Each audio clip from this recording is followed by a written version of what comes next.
The Principles of Communism. By Friedrich Engels. 1. What is communism? Communism is the doctrine of the conditions of the liberation of the proletariat. 2. What is the proletariat?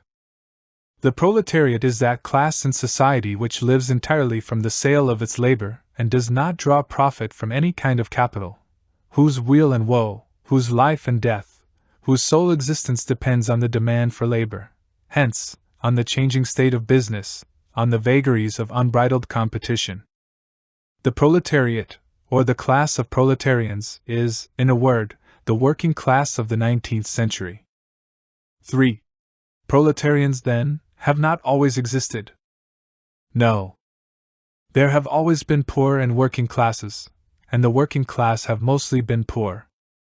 But there have not always been workers and poor people living under conditions as they are today. In other words, there have not always been proletarians, any more than there has always been free unbridled competitions. 4. How did the proletariat originate? The proletariat originated in the Industrial Revolution, which took place in England in the last half of the last, 18th, century, and which has since then been repeated in all the civilized countries of the world. This industrial revolution was precipitated by the discovery of the steam engine, various spinning machines, the mechanical loom, and a whole series of other mechanical devices. These machines, which were very expensive and hence could be bought only by big capitalists, altered the whole mode of production and displaced the former workers, because the machines turned out cheaper and better commodities than the workers could produce with their inefficient spinning wheels and hand looms. The machines delivered industry wholly into the hands of the big capitalists, and rendered entirely worthless the meager property of the workers, tools, looms, etc. The result was that the capitalists soon had everything in their hands and nothing remained to the workers. This marked the introduction of the factory system into the textile industry. Once the impulse to the introduction of machinery and the factory system had been given, this system spread quickly to all other branches of industry, especially cloth and book printing, pottery, and the metal industries.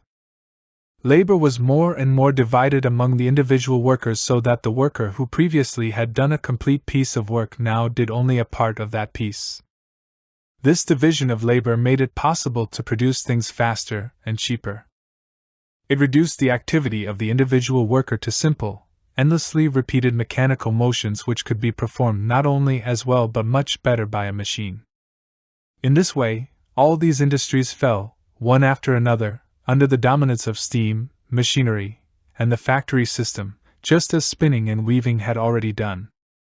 But at the same time, they also fell into the hands of big capitalists, and their workers were deprived of whatever independence remained to them.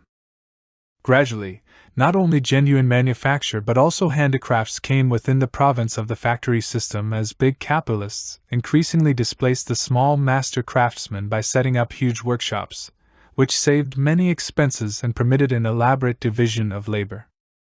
This is how it has come about that in civilized countries at the present time nearly all kinds of labor are performed in factories, and in nearly all branches of work, handicrafts and manufacture have been superseded. This process has, to an ever greater degree, ruined the old middle class, especially the small handicraftsmen. It has entirely transformed the condition of the workers, and two new classes have been created which are gradually swallowing up all the others. These are: 1. The class of big capitalists, who, in all civilized countries, are already in almost exclusive possession of all the means of subsistence and of the instruments, machines, factories, and materials necessary for the production of the means of subsistence. This is the bourgeois class, or the bourgeoisie. 2. The class of the wholly propertyless, who are obliged to sell their labor to the bourgeoisie in order to get, in exchange, the means of subsistence for their support. This is called the class of proletarians, or the proletariat. 5. Under what conditions does this sale of the labor of the proletarians to the bourgeoisie take place? Labor is a commodity, like any other, and its price is therefore determined by exactly the same laws that apply to other commodities. In a regime of big industry or of free competition, As we shall see, the two come to the same thing. The price of a commodity is, on the average, always equal to its cost of production. Hence, the price of labor is also equal to the cost of production of labor. But the costs of production of labor consist of precisely the quantity of means of subsistence necessary to enable the worker to continue working, and to prevent the working class from dying out. The worker will therefore get no more for his labor than is necessary for this purpose. The price of labor, or the wage, will, in other words, be the lowest, the minimum, required for the maintenance of life. However, since business is sometimes better and sometimes worse, it follows that the worker sometimes gets more and sometimes gets less for his commodities. But again, just as the industrialist, on the average of good times and bad, gets no more and no less for his commodities than what they cost, similarly on the average the worker gets no more and no less than his minimum. This economic law of wages operates the more strictly the greater the degree to which big industry has taken possession of all branches of production. 6. What working classes were there before the Industrial Revolution? The working classes have always, according to the different stages of development of society, lived in different circumstances and had different relations to the owning and ruling classes. In antiquity, the workers were the slaves of the owners, just as they still are in many backward countries and even in the southern part of the United States. In the Middle Ages, they were the serfs of the land-owning nobility, as they still are in Hungary, Poland, and Russia. In the Middle Ages, and indeed right up to the Industrial Revolution, there were also journeymen in the cities who worked in the service of petty bourgeois masters. Gradually, as manufacture developed, these journeymen became manufacturing workers who were even then employed by larger capitalists. 7. In what way do proletarians differ from slaves? The slave is sold once and for all. The proletarian must sell himself daily and hourly. The individual slave, property of one master, is assured an existence, however miserable it may be, because of the master's interest. The individual proletarian, property as it were of the entire bourgeois class which buys his labor only when someone has need of it, has no secure existence. This existence is assured only to the class as a whole. The slave is outside competition, the proletarian is in it, and experiences all its vagaries. The slave counts as a thing, not as a member of society. Thus, the slave can have a better existence than the proletarian, while the proletarian belongs to a higher stage of social development, and, himself, stands on a higher social level than the slave. The slave frees himself when, of all the relations of private property, he abolishes only the relation of slavery and thereby becomes a proletarian. The proletarian can free himself only by abolishing private property in general. 8. In what way do proletarians differ from serfs?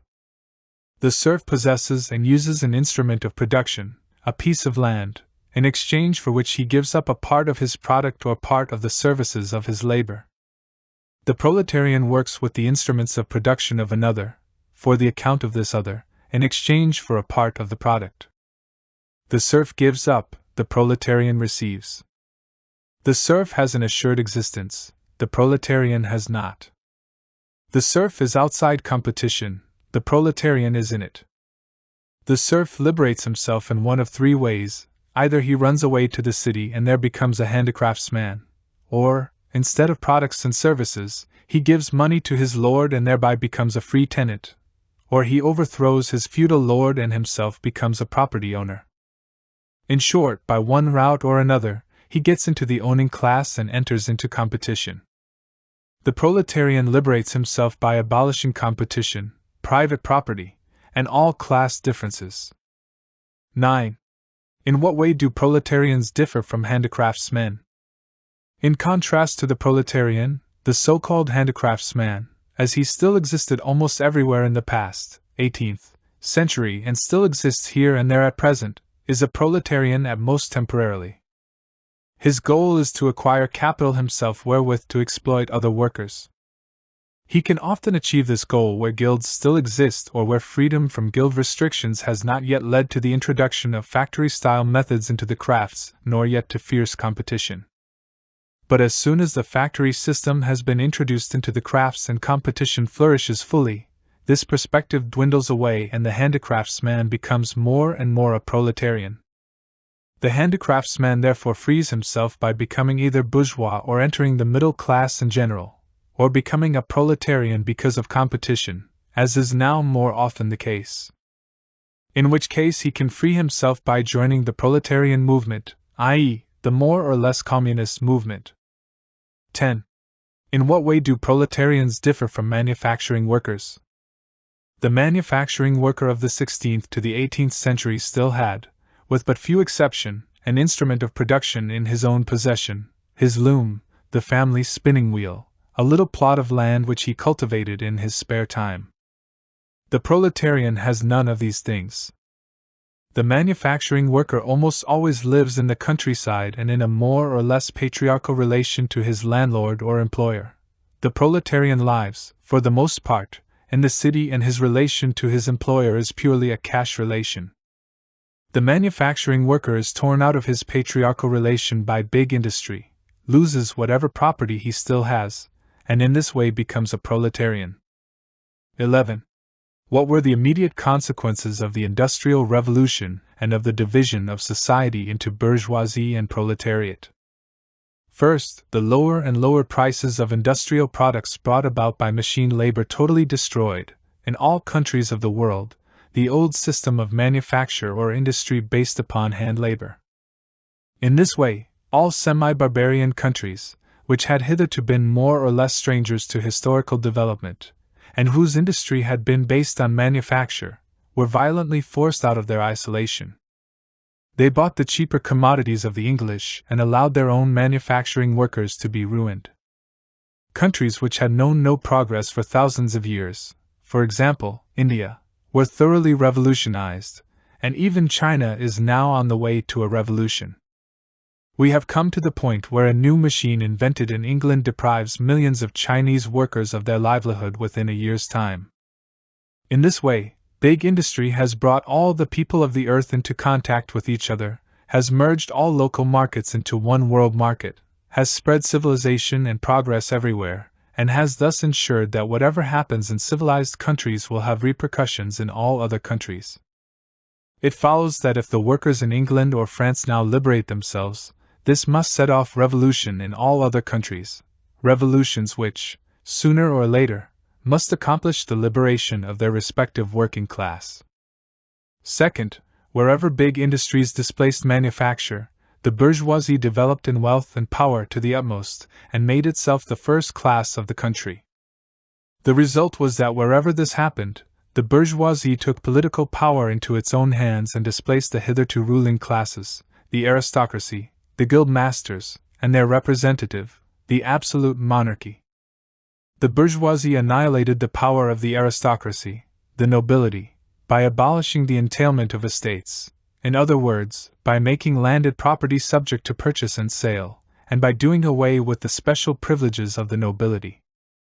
It destroyed the power of the guild masters by abolishing guilds and handicraft privileges. In their place, it put competition, that is, a state of society in which everyone has the right to enter into any branch of industry, the only obstacle being a lack of the necessary capital. The introduction of free competition is thus public declaration that from now on the members of society are unequal only to the extent that their capitals are unequal, that capital is the decisive power, and that therefore the capitalists, the bourgeoisie, have become the first class in society. Free competition is necessary for the establishment of big industry, because it is the only condition of society in which big industry can make its way. Having destroyed the social power of the nobility and the guild masters, the bourgeois also destroyed their political power. Having raised itself to the actual position of first class in society, it proclaims itself to be also the dominant political class. This it does through the introduction of the representative system which rests on bourgeois equality before the law and the recognition of free competition, and in European countries takes the form of constitutional monarchy. In these constitutional monarchies, only those who possess a certain capital are voters, that is to say, only members of the bourgeoisie. These bourgeois voters choose the deputies, and these bourgeois deputies, by using their right to refuse to vote taxes, choose a bourgeois government. Third, everywhere the proletariat develops in step with the bourgeoisie.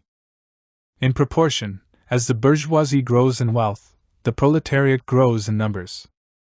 4. Since the proletarians can be employed only by capital, and since capital extends only through employing labor, it follows that the growth of the proletariat proceeds at precisely the same pace as the growth of capital. Simultaneously, this process draws members of the bourgeoisie and proletarians together into the great cities where industry can be carried on most profitably, and by thus throwing great masses in one spot it gives to the proletarians a consciousness of their own strength. Moreover, the further this process advances, the more new labor-saving machines are invented, the greater is the pressure exercised by big industry on wages, which, as we have seen, sink to their minimum and therewith render the condition of the proletariat increasingly unbearable. The growing dissatisfaction of the proletariat thus joins with its rising power to prepare a proletarian social revolution. 12. What were the further consequences of the Industrial Revolution? Big industry created in the steam engine, and other machines, the means of endlessly expanding industrial production, speeding it up, and cutting its costs. With production thus facilitated, the free competition, which is necessarily bound up with big industry, assumed the most extreme forms. A multitude of capitalists invaded industry, and in a short while, more was produced than was needed. As a consequence, finished commodities could not be sold, and a so-called commercial crisis broke out. Factories had to be closed, their owners went bankrupt, and the workers were without bread. Deepest misery reigned everywhere. After a time, the superfluous products were sold, the factories began to operate again, wages rose, and gradually business got better than ever. But it was not long before too many commodities were again produced and a new crisis broke out, only to follow the same course as its predecessor. Ever since the beginning of this 19th century, the condition of industry has constantly fluctuated between periods of prosperity and periods of crisis. Nearly every 5 to 7 years, a fresh crisis has intervened, always with the greatest hardship for workers, and always accompanied by general revolutionary stirrings and the direct peril to the whole existing order of things. 13. What follows from these periodic commercial crises? First, that, though big industry in its earliest stage created free competition, it has now outgrown free competition. That, for big industry, competition and generally the individualistic organization of production have become a fetter which it must and will shatter. That, so long as big industry remains on its present footing, it can be maintained only at the cost of general chaos every 7 years, each time threatening the whole of civilization and not only plunging the proletarians into misery but also ruining large sections of the bourgeoisie. Hence, either that big industry must itself be given up, which is an absolute impossibility, or that it makes unavoidably necessary an entirely new organization of society in which production is no longer directed by mutually competing individual industrialists, but rather by the whole society operating according to a definite plan and taking account of the needs of all. Second, that big industry, and the limitless expansion of production which it makes possible, bring within the range of feasibility a social order in which so much is produced that every member of society will be in a position to exercise and develop all his powers and faculties in complete freedom. It thus appears that the very qualities of big industry which, in our present-day society, produce misery and crises are those which, in a different form of society, will abolish this misery and these catastrophic depressions.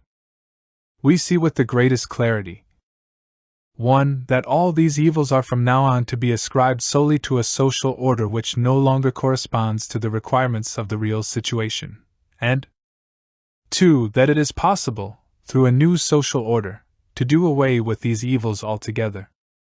14. What will this new social order have to be like? Above all, it will have to take the control of industry and of all branches of production out of the hands of mutually competing individuals, and instead institute a system in which all these branches of production are operated by society as a whole, that is, for the common account, according to a common plan, and with the participation of all members of society. It will, in other words, abolish competition and replace it with association.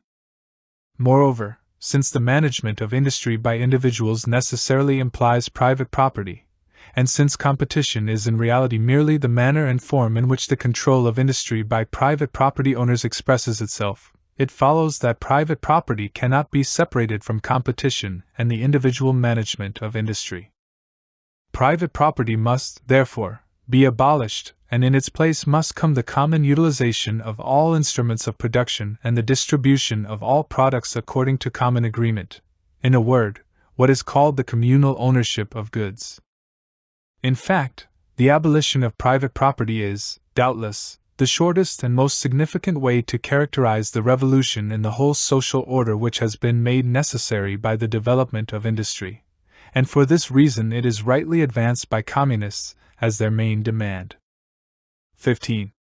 Was not the abolition of private property possible at an earlier time? No. Every change in the social order, every revolution in property relations, is the necessary consequence of the creation of new forces of production which no longer fit into the old property relations. Private property has not always existed.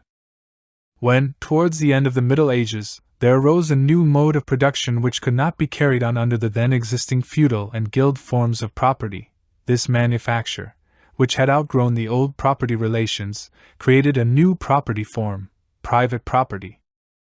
And for manufacture and the earliest stage of development of big industry, private property was the only possible property form. The social order based on it was the only possible social order. So long as it is not possible to produce so much that there is enough for all, with more left over for expanding the social capital and extending the forces of production, so long as this is not possible, there must always be a ruling class directing the use of society's productive forces, and a poor, oppressed class. How these classes are constituted depends on the stage of development. The agrarian Middle Ages give us the baron and the serf. The cities of the later Middle Ages show us the guild master and the journeyman and the day laborer. The 17th century has its manufacturing workers. The 19th has big factory owners and proletarians. It is clear that, up to now, the forces of production have never been developed to the point where enough could be developed for all, and that private property has become a fetter and a barrier in relation to the further development of the forces of production. Now, however, the development of big industry has ushered in a new period. Capital and the forces of production have been expanded to an unprecedented extent, and the means are at hand to multiply them without limit in the near future. Moreover, the forces of production have been concentrated in the hands of a few bourgeois, while the great mass of the people are more and more falling into the proletariat, their situation becoming more wretched and intolerable in proportion to the increase of wealth of the bourgeoisie. And finally, these mighty and easily extended forces of production have so far outgrown private property and the bourgeoisie that they threaten at any moment to unleash the most violent disturbances of the social order. Now, under these conditions, the abolition of private property has become not only possible but absolutely necessary. 16. Will the peaceful abolition of private property be possible? It would be desirable if this could happen, and the communists would certainly be the last to oppose it. Communists know only too well that all conspiracies are not only useless, but even harmful. They know all too well that revolutions are not made intentionally and arbitrarily, but that, everywhere and always, they have been the necessary consequence of conditions which were wholly independent of the will and direction of individual parties and entire classes. But they also see that the development of the proletariat in nearly all civilized countries has been violently suppressed, and that in this way the opponents of communism have been working toward a revolution with all their strength. If the oppressed proletariat is finally driven to revolution, then we communists will defend the interests of the proletarians with deeds as we now defend them with words. 17. Will it be possible for private property to be abolished at one stroke? No, no more than existing forces of production can at one stroke be multiplied to the extent necessary for the creation of a communal society. In all probability, the proletarian revolution will transform existing society gradually and will be able to abolish private property only when the means of production are available in sufficient quantity. 18. What will be the course of this revolution? Above all, it will establish a democratic constitution, and through this, the direct or indirect dominance of the proletariat. Direct in England, where the proletarians are already a majority of the people. Indirect in France and Germany, where the majority of the people consists not only of proletarians, but also of small peasants and petty bourgeois who are in the process of falling into the proletariat, who are more and more dependent in all their political interests on the proletariat, and who must, therefore, soon adapt to the demands of the proletariat. Perhaps this will cost a second struggle, but the outcome can only be the victory of the proletariat. Democracy would be wholly valueless to the proletariat if it were not immediately used as a means for putting through measures directed against private property and ensuring the livelihood of the proletariat. The main measures, emerging as the necessary result of existing relations, are the following. 1. Limitation of private property through progressive taxation, heavy inheritance taxes, abolition of inheritance through collateral lines, brothers, nephews, etc., forced loans, etc. 2. Gradual expropriation of landowners, industrialists, railroad magnates and shipowners, partly through competition by state industry, partly directly through compensation in the form of bonds. 3. Confiscation of the possessions of all emigrants and rebels against the majority of the people. 4. Organization of labor or employment of proletarians on publicly owned land, in factories and workshops, with competition among the workers being abolished, and with the factory owners, in so far as they still exist, being obliged to pay the same high wages as those paid by the state. V. An equal obligation on all members of society to work until such time as private property has been completely abolished. Formation of industrial armies, especially for agriculture. 6. Centralization of money and credit in the hands of the state through a national bank with state capital, and the suppression of all private banks and bankers.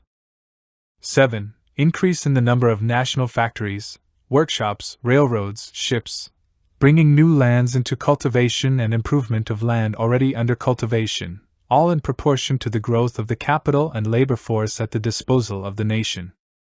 8. Education of all children, from the moment they can leave their mother's care, in national establishments at national cost. Education and production together.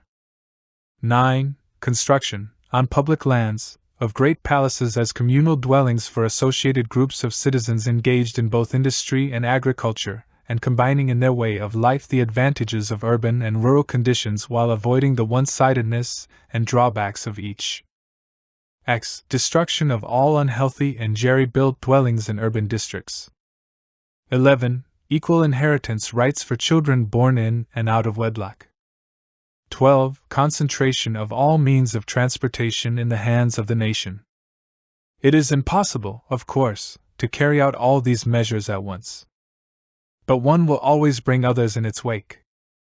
Once the first radical attack on private property has been launched, the proletariat will find itself forced to go ever further, to concentrate increasingly in the hands of the state all capital, all agriculture, all transport, all trade. All the foregoing measures are directed to this end, and they will become practicable and feasible, capable of producing their centralizing effects to precisely the degree that the proletariat, through its labor, multiplies the country's productive forces. Finally, when all capital, all production, all exchange have been brought together in the hands of the nation, private property will disappear of its own accord, money will become superfluous, and production will so expand and man so change that society will be able to slough off whatever of its old economic habits may remain. 19. Will it be possible for this revolution to take place in one country alone? No. By creating the world market, big industry has already brought all the peoples of the earth, and especially the civilized peoples, into such close relation with one another that none is independent of what happens to the others. Further, it has coordinated the social development of the civilized countries to such an extent that, in all of them, bourgeoisie and proletariat have become the decisive classes, and the struggle between them the great struggle of the day. It follows that the communist revolution will not merely be a national phenomenon but must take place simultaneously in all civilized countries, that is to say, at least in England, America, France, and Germany. It will develop in each of these countries more or less rapidly, according as one country or the other has a more developed industry, greater wealth, a more significant mass of productive forces. Hence, it will go slowest and will meet most obstacles in Germany, most rapidly and with the fewest difficulties in England. It will have a powerful impact on the other countries of the world, and will radically alter the course of development which they have followed up to now, while greatly stepping up its pace. It is a universal revolution and will, accordingly, have a universal range. 20. What will be the consequences of the ultimate disappearance of private property? Society will take all forces of production and means of commerce, as well as the exchange and distribution of products, out of the hands of private capitalists, and will manage them in accordance with a plan based on the availability of resources and the needs of the whole society. In this way, most important of all, the evil consequences which are now associated with the conduct of big industry will be abolished. There will be no more crises. The expanded production, which for the present order of society is overproduction and hence a prevailing cause of misery, will then be insufficient and in need of being expanded much further. Instead of generating misery, overproduction will reach beyond the elementary requirements of society to assure the satisfaction of the needs of all. It will create new needs and, at the same time, the means of satisfying them. It will become the condition of, and the stimulus to, new progress, which will no longer throw the whole social order into confusion, as progress has always done in the past. Big industry, freed from the pressure of private property, will undergo such an expansion that what we now see will seem as petty in comparison as manufacture seems when put beside the big industry of our own day. This development of industry will make available to society a sufficient mass of products to satisfy the needs of everyone. The same will be true of agriculture, which also suffers from the pressure of private property and is held back by the division of privately owned land into small parcels. Here, existing improvements and scientific procedures will be put into practice, with a resulting leap forward which will assure to society all the products it needs. In this way, such an abundance of goods will be able to satisfy the needs of all its members. The division of society into different, mutually hostile classes will then become unnecessary. Indeed, it will be not only unnecessary but intolerable in the new social order. The existence of classes originated in the division of labor, and the division of labor, as it has been known up to the present, will completely disappear. For mechanical and chemical processes are not enough to bring industrial and agricultural production up to the level we have described. The capacities of the men who make use of these processes must undergo a corresponding development. Just as the peasants and manufacturing workers of the last century changed their whole way of life and became quite different people when they were drawn into big industry, in the same way, communal control over production by society as a whole, and the resulting new development, will both require an entirely different kind of human material. People will no longer be, as they are today, subordinated to a single branch of production, bound to it, exploited by it. They will no longer develop one of their faculties at the expense of all others. They will no longer know only one branch, or one branch of a single branch, of production as a whole. Even industry as it is today is finding such people less and less useful. Industry controlled by society as a whole, and operated according to a plan, presupposes well-rounded human beings, their faculties developed in balanced fashion, able to see the system of production in its entirety. The form of the division of labor which makes one a peasant, another a cobbler, a third a factory worker, a fourth a stock market operator, has already been undermined by machinery and will completely disappear. Education will enable young people quickly to familiarize themselves with the whole system of production and to pass from one branch of production to another in response to the needs of society or their own inclinations. It will, therefore, free them from the one-sided character which the present-day division of labor impresses upon every individual. Communist society will, in this way, make it possible for its members to put their comprehensively developed faculties to full use. But when this happens, classes will necessarily disappear. It follows that society organized on a communist basis is incompatible with the existence of classes on the one hand, and that the very building of such a society provides the means of abolishing class differences on the other. A corollary of this is that the difference between city and country is destined to disappear. The management of agriculture and industry by the same people rather than by two different classes of people is, if only for purely material reasons, a necessary condition of communist association.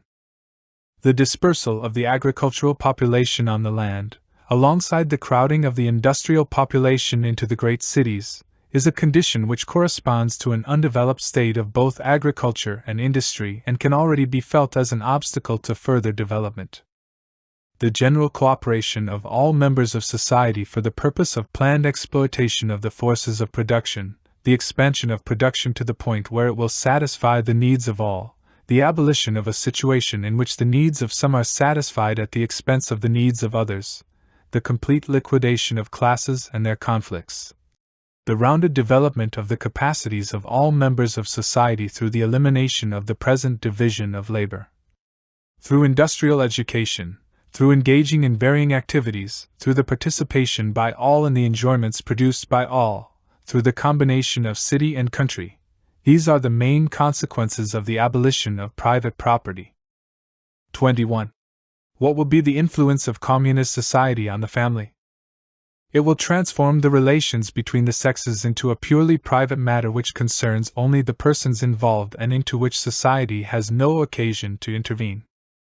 It can do this since it does away with private property and educates children on a communal basis, and in this way removes the two bases of traditional marriage, the dependence rooted in private property, of the women on the man, and of the children on the parents. And here is the answer to the outcry of the highly moral Philistines against the community of women. Community of women is a condition which belongs entirely to bourgeois society, and which today finds its complete expression in prostitution. But prostitution is based on private property and falls with it. Thus, communist society, instead of introducing community of women, in fact abolishes it. 22. What will be the attitude of communism to existing nationalities? The nationalities of the peoples associating themselves in accordance with the principle of community will be compelled to mingle with each other as a result of this association, and thereby to dissolve themselves, just as the various estate and class distinctions must disappear through the abolition of their basis, private property. 23. What will be its attitude to existing religions? All religions so far have been the expression of historical stages of development of individual peoples or groups of peoples. But communism is the stage of historical development which makes all existing religions superfluous and brings about their disappearance. 24. How do communists differ from socialists? The so-called socialists are divided into three categories. Reactionary socialists. The first category consists of adherents of a feudal and patriarchal society which has already been destroyed, and is still daily being destroyed, by big industry and world trade and their creation, bourgeois society. This category concludes, from the evils of existing society, that feudal and patriarchal society must be restored because it was free of such evils. In one way or another, all their proposals are directed to this end. This category of reactionary socialists, for all their seeming partisanship and their scalding tears for the misery of the proletariat, is nevertheless energetically opposed by the communists for the following reasons. 1. It strives for something which is entirely impossible. 2. It seeks to establish the rule of the aristocracy, the guild masters, the small producers, and their retinue of absolute or feudal monarchs, officials, soldiers, and priests. A society which was, to be sure, free of the evils of present-day society but which brought it at least as many evils without even offering to the oppressed workers the prospect of liberation through a communist revolution. 3. as soon as the proletariat becomes revolutionary and communist, these reactionary socialists show their true colors by immediately making common cause with the bourgeoisie against the proletarians. Bourgeois socialists. The second category consists of adherents of present-day society who have been frightened for its future by the evils to which it necessarily gives rise.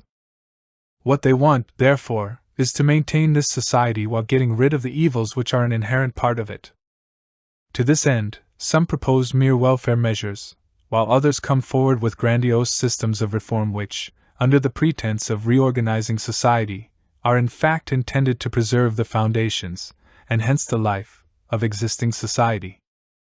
Communists must unremittingly struggle against these bourgeois socialists because they work for the enemies of communists, and protect the society which communists aim to overthrow.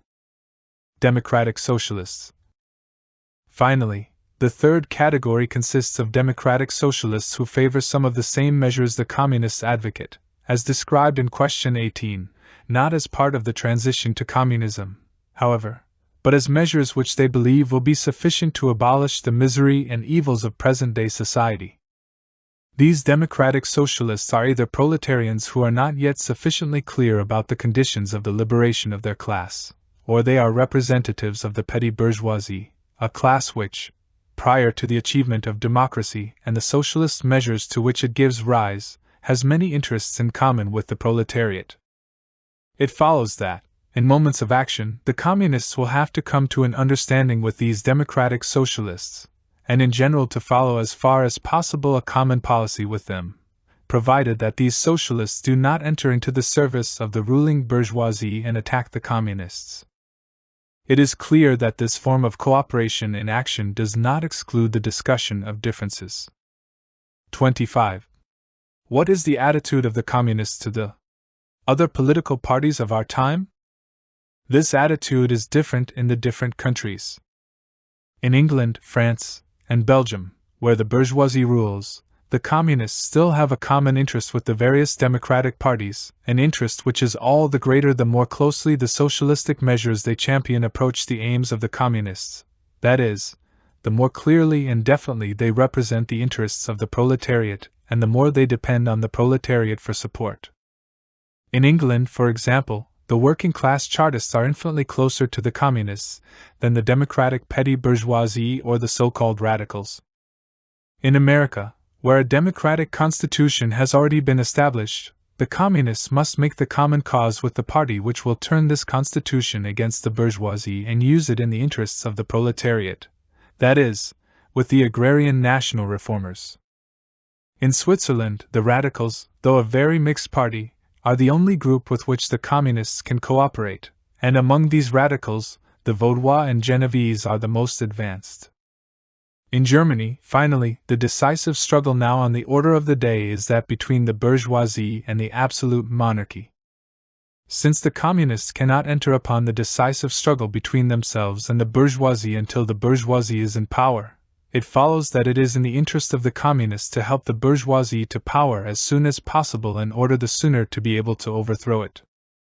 Against the governments, therefore, the communists must continually support the radical liberal party, taking care to avoid the self-deceptions of the bourgeoisie and not fall for the enticing promises of benefits which a victory for the bourgeoisie would allegedly bring to the proletariat. The sole advantages which the proletariat would derive from a bourgeois victory would consist 1. In various concessions which would facilitate the unification of the proletariat into a closely knit, battle-worthy, and organized class, and 2. In the certainty that, on the very day the absolute monarchies fall, the struggle between bourgeoisie and proletariat will start. From that day on, the policy of the communists will be the same as it now is in the countries where the bourgeoisie is already in power. In the name and on the mandate of the Congress,